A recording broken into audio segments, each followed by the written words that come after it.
মাননীয় আইনমন্ত্রী এবং মাননীয় স্বরাষ্ট্রমন্ত্রী আপনাদের দরজায়, ঘরের দরজায়, অফিসের দরজায়, গাড়ির দরজায় শেখ হাসিনার পালানোর ছবিটা লেমিনেটিং করে ঝুলায় রাখবেন।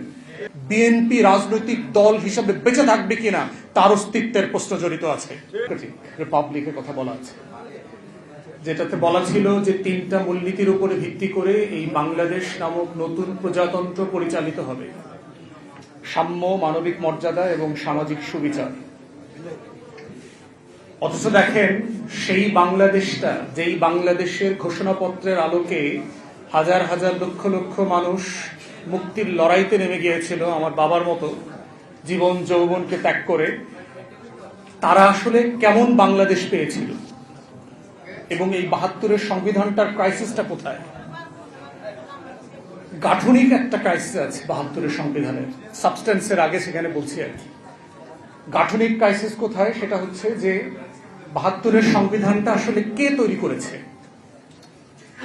আপনারা যদি গণপরিষদের সদস্যদের তালিকা দেখেন, তাদের অলমোস্ট প্রায় সবাই হচ্ছে 70-এর পাকিস্তানের যে লিগাল ফ্রেমওয়ার্ক অর্ডিন্যান্স ছিল, ইলেকশনের ফ্রেমওয়ার্ক অর্ডিন্যান্স, সেই অর্ডিন্যান্সের উপরে ভিত্তি করে নির্বাচিত সংসদ সদস্যরা।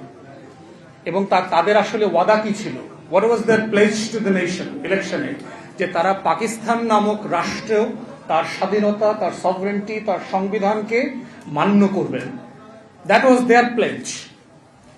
এখন ইনএভিটেবল কোয়েশ্চেন ইজ, পাকিস্তান রাষ্ট্রকে ধারণ করবার জন্য, পাকিস্তান রাষ্ট্রের সংবিধান, পাকিস্তানের স্বাধীনতা, সার্বভৌমত্বকে লালন পালন করবার জন্য যারা ওয়াদাবদ্ধ ছিলেন, তারা কি আসলে একটা নতুন বাংলাদেশের সংবিধান প্রণয়ন করবার দায়িত্ব নিতে পারেন কিনা?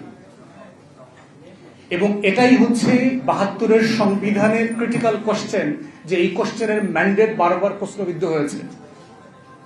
এখন অবভিয়াস কোশ্চেন হচ্ছে যে ওয়েল, তখন তো সময় ছিল না, আমরা কি করব? ওয়েল, গণপরিষদ নির্বাচন দিলেন না কেন? যে আমরা নতুন নির্বাচন করতে চাই, নতুন সংবিধান তৈরি করতে চাই, করলেন না, ফাইন। তারপরও এটাকে সংশোধন করবার সুযোগ ছিল। সংবিধান কমিটি যেটা হয়েছে, তারা রিপোর্ট দিল 72-এর নভেম্বরের সমত। আপনি এটাকে রেফারেন্ডামে কেন দিলেন না? যে আমরা এই গণপরিষদ একটা সংবিধানের ড্রাফট করেছি জাতির ম্যান্ডেটের জন্য, এইটা আমরা এখন জনগণের সম্মতির জন্য আমাদেরকে রেফারেন্ডামে দিচ্ছি। দিলেন না তো। তাহলে যেই সংবিধানটার সম্মতি জনগণের কাছ থেকে নেওয়া হয় নাই, সেই সংবিধানটা আমার ওই ঘোষণাপত্রের সংবিধানটা কিভাবে হইল? যে একটা ফ্রি রিপাবলিকের কনস্টিটিউশন, যেটার জন্য কোনো ম্যান্ডেট নেওয়া হয়নি জনগণের কাছ থেকে। থার্ড, এত ভুলের পরেও আপনি এটার খতনা করতে পারতেন আর একবার। 73-এর মার্চ মাসে প্রথম নির্বাচন হচ্ছে, আওয়ামী লীগ ইলেকশন ম্যান্ডেট নিতে পারত যে আমাদেরকে প্যারালালি আপনারা ভোট দেন, এইটা ম্যান্ডেট দেন যে আমাদের এই নতুন সংবিধানটা যেন জাতীয় সংবিধান আকারে গৃহীত হয়। সেই ম্যান্ডেটও আপনারা নেন নাই 73-এর নির্বাচনে।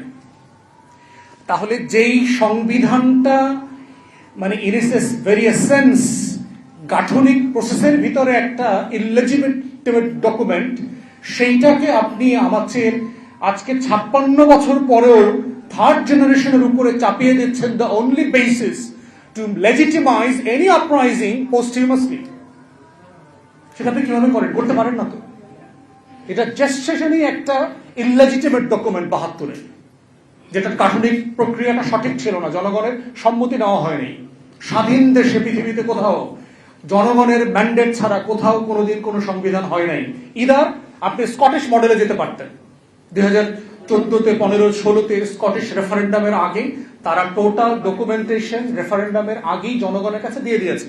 কই 70-এ, 69-এর গণ অভ্যুত্থান কই? আপনারা তো প্রস্তাবিত বাংলাদেশ রাষ্ট্রের সংবিধান নামে কোনো কিছু প্রস্তাব করেন নাই। তাহলে 69-এর গণ অভ্যুত্থানে আমার ম্যান্ডেট পাইতাম, 70-এর নির্বাচনে আমি ওই সংবিধানে ম্যান্ডেট পাইতাম, 71-এর যুদ্ধে আমি ওইটার জন্য ম্যান্ডেট পাইতাম। সেটাও আপনি করেন নাই। আপনি পোস্ট কিছু করেন নাই, প্রিভিয়াসলি কিছু করেন নাই, কিন্তু জনগণের উপরে চাপিয়ে দিচ্ছেন as if this is the only document to জাজ the nation right or wrong. এখন প্রশ্ন হচ্ছে with regard to the substance, is it a very well drafted constitution? No, it is not. পৃথিবীর ইতিহাসে আমরা যারা আইনের ছাত্র, সবচেয়ে ব্যাডলি ড্রাফটেড কনস্টিটিউশনের একটা হচ্ছে এই 72-এর সংবিধান। সবচেয়ে বাজেভাবে লিখিত সংবিধান। এবং ভারতীয়রা দাবি করেছে এই সংবিধান তারা করে দিয়েছে। কলকাতা হাইকোর্টের যিনি সিনিয়র অ্যাডভোকেট ছিলেন সুব্রত রায় চৌধুরী, ওনারা এই সংবিধান লিখে দিয়েছেন। ভারতের পক্ষ থেকে এই সংবিধান দেওয়া হয়েছে আমাদেরকে। এবং আপনি যদি ভারতের সংবিধানের সাথে বাংলাদেশের সংবিধান পড়েন, article by article, words by words, comma and semicolon, আপনি এটার সাথে মিল খুঁজে পাবেন। Except the federal state, Bharat একটা ফেডারেল স্টেট, তার যে কাঠামোগত পার্থক্য আছে এটার সাথে আমার সংবিধানের, আমরা ফেডারেল না ইউনিটারি মডেলের স্টেট, সেই স্টেটের যে ডিফারেন্স। এছাড়া বাকি সকল প্রভিশনের ভিতরে আপনি সেটার পাবেন, মিল খুঁজে পাবেন। কারণ পার্থক্যটা কোথায়? ভারতে তো কোনো ঘোষণাপত্র নাই স্বাধীনতার। ভারতে কি রক্তাক্ত যুদ্ধ হয়েছে 47 সালে? আমার গর্বের জায়গা কোথায় যে আমার একটা রক্তস্নাত যুদ্ধের মধ্য দিয়ে আমি একটা দেশ পেয়েছি। আমার হাজার হাজার মানুষ জীবন দিয়েছে এই দেশটার জন্য। ভারত দিয়েছে 190 বছর ধরে দিয়েছে, কিন্তু একটা মানে টেন্স পিরিয়ড ধরে আপনি একটা স্বাধীনতা যুদ্ধ হয়েছে সেটা তো ভারত পাকিস্তানের সত্যি আপনি বলতে পারবেন না। ভারত পাকিস্তানের যুদ্ধে কোনো ঘোষণাপত্র ছিল না, কিন্তু আমার স্বাধীনতা যুদ্ধে একটা ঘোষণাপত্র ছিল। এই জন্যই হচ্ছে গাঠনিক প্রক্রিয়ার জায়গাতে 72-এর সংবিধানটা প্রবলেম্যাটিক। এখন আসি সাবস্টেন্সে। আমার ঘোষণাপত্রে বলা ছিল যে এই বাংলাদেশ রাষ্ট্রটা 3টা মূলনীতির উপরে ভিত্তি করে পরিচালিত হবে। 72-এর সংবিধানে আপনি কি বললেন? নতুন করে 4টা মূলনীতি দিলেন, অ্যাবসলিউটলি আনবিনাউন টু দ্য নেশন। আমাদের কারো কাছে জানা ছিল না যে 4টা জিনিস কোত্থেকে আসলো। 70-এর আওয়ামী লীগের ইলেকশন ম্যান্ডেটে ছিল না, আওয়ামী লীগের দলীয় কনস্টিটিউশনে ছিল না, 71-এর যুদ্ধে ঘোষণাপত্রে অথবা 71-এর কোন কনভারসেশনে ছিল না। সাডেনলি 72 সালে এই 4টা মূলনীতি কোত্থেকে আসলো? এবং এই প্রত্যেকটা মূলনীতি ইনহারেন্টলি কন্ট্রাডিক্টরি। আমরা যারা ছাত্র জীবনে লেফট পলিটিক্স করছি, শহীদুল আলম ভাই লন্ডনে লেফট পলিটিক্স করছেন, এটা বুঝবেন যে এটা সিম্পলি ডাজন্ট মেক সেন্স। আপনি বলছেন যে আমার রাষ্ট্র পরিচালিত হবে, এখানে ডেমোক্রেসি থাকবে, সমাজতন্ত্রও থাকবে। 72-তে ডেমোক্রেসি আর সমাজতন্ত্র এক জিনিস ছিল না।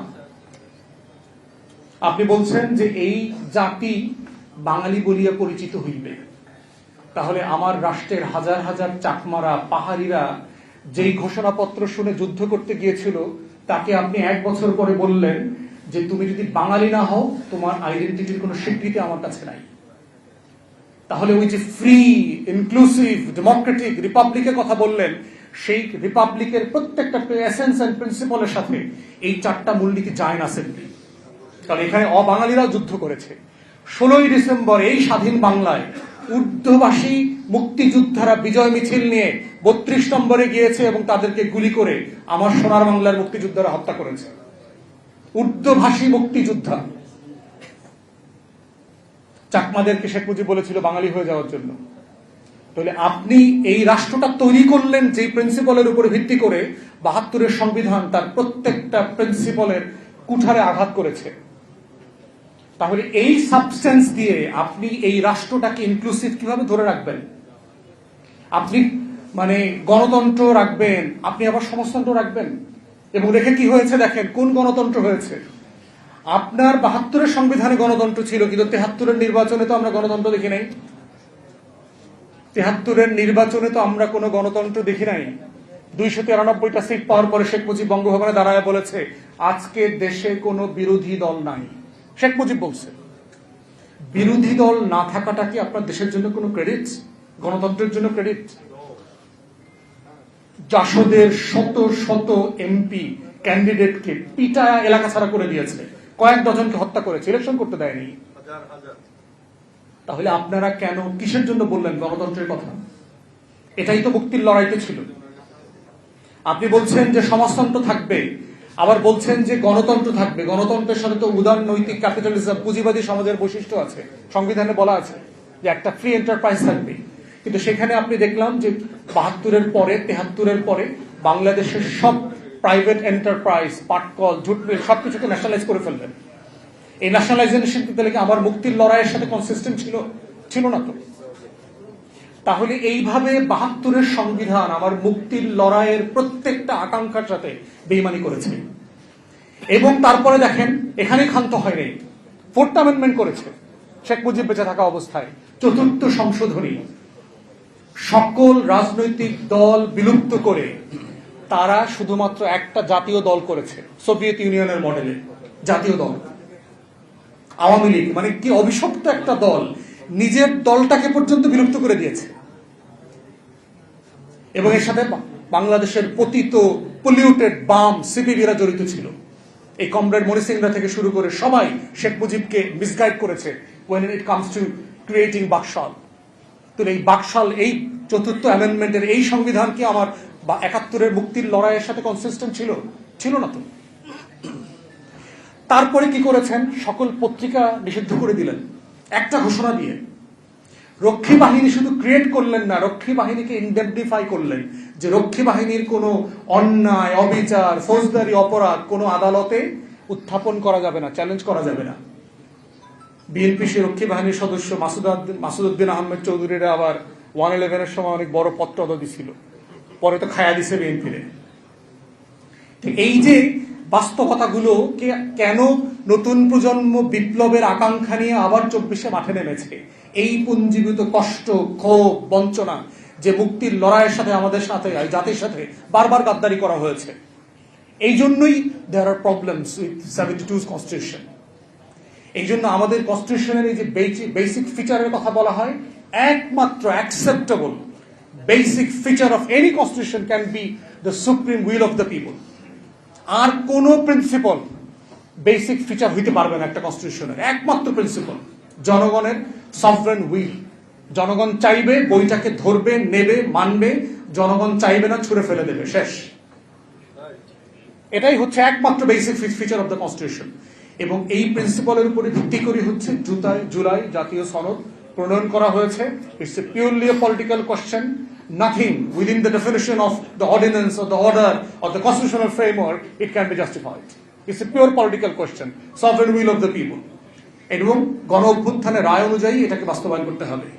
তাই আমরা বলছি যে বাংলাদেশ রাষ্ট্রটাকে যদি আগামী দিনগুলোতে এগিয়ে নিয়ে যেতে হয়, আমার সেই ৭১-এর মুক্তির লড়াই, আমার যুগ যুগ ধরে শত শত বছরের এই মাটির, এই মানুষের, এই জমিনের মুক্তির লড়াই এবং আমার 24-এর গণ অভ্যুত্থানের লড়াই, এর প্রত্যেকটা প্রিন্সিপালকে সভরেন উইলের ভিতরে অ্যাকোমোডেট করা হয়েছে জুলাই জাতীয় সনদের মাধ্যমে। এবং সেটাকেই উইদাউট এনি ইফস এন্ড বাটস মেনে নেওয়াটাই হচ্ছে আগামী দিনে শুধু বাংলাদেশের অস্তিত্বের প্রশ্ন না, বিএনপি রাজনৈতিক দল হিসেবে বেঁচে থাকবে কিনা তার অস্তিত্বের প্রশ্ন জড়িত আছে। এবং অন রেকর্ড আপনাদেরকে বলে রাখি, আপনাদের সক্ষমতা কিন্তু আওয়ামী লীগের ধারে কাছেও না। সেই আওয়ামী লীগকে কিন্তু লেজ গোটায় পালাইতে হয়েছে। নির্বাচনের পরে বিএনপির এক এমপি আমারে বলছে, হুইপ 6 জন হুইপ আছে তো বিএনপির, তার ভিতরে একজন বলেছে যে আমার ডিভিশনের সব এমপিকে আমি একটা ছবি গিফট করব। সেই গিফটের ছবিটা হচ্ছে হাসিনা বিমানে করে যে পালাইতেছে না। আপনাকে মাননীয় প্রধানমন্ত্রীকে বলছি এবং আমার ডিপার্টমেন্টের 2 বড় ভাই মাননীয় আইনমন্ত্রী এবং মাননীয় স্বরাষ্ট্রমন্ত্রী, আপনাদের দরজায়, ঘরের দরজায়, অফিসের দরজায়, গাড়ির দরজায় শেখ হাসিনার পালানোর ছবিটা লেমিনেটিং করে ঝুলায় রাখবেন। আপনাদেরকেও ওই ছবির রিপ্লেসমেন্ট করা লাগতে পারে, just matter of time. No ifs, no buts. ধন্যবাদ। আসসালামু আলাইকুম।